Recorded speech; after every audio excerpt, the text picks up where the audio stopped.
Thank you so much, Mr. Chair, and for every witness that is here, thank you so much for your time and your attention.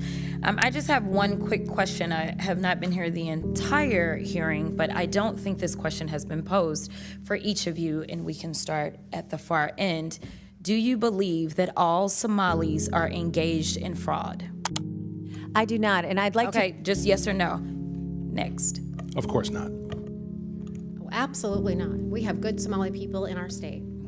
Absolutely not. Okay, thank you so much. I just want to make sure I level set because it seems like we want to continue to, especially as we just heard those particular articles entered into the record, we want to continue to just make it seem as if you are Somali, then somehow you are a fraudster.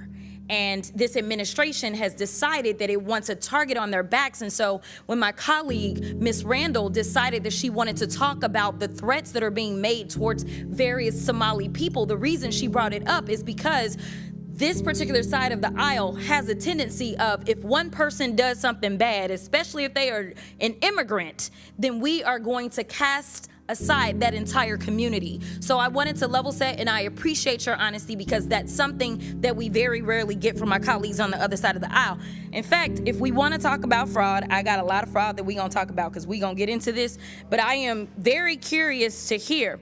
Let me ask you, Mr. Ballou, are you aware of allegations that $50,000 in taxpayer dollars have been given to someone that is currently sitting in this administration by the name of Tom Homan? Are you aware?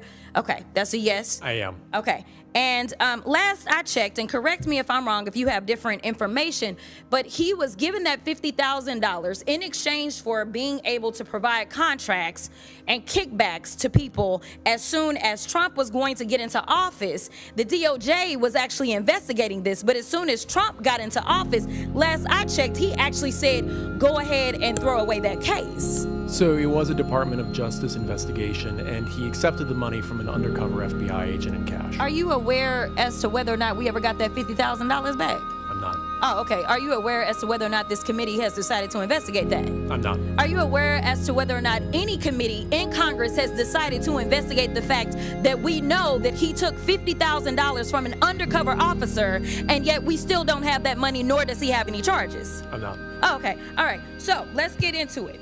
We're living through the most corrupt presidential administration in American history, a $300 million ballroom, a $230 million payout from the Department of Justice because the president got his feelings hurt because he had to be investigated for being a criminal. Hundreds of thousands of taxpayer dollars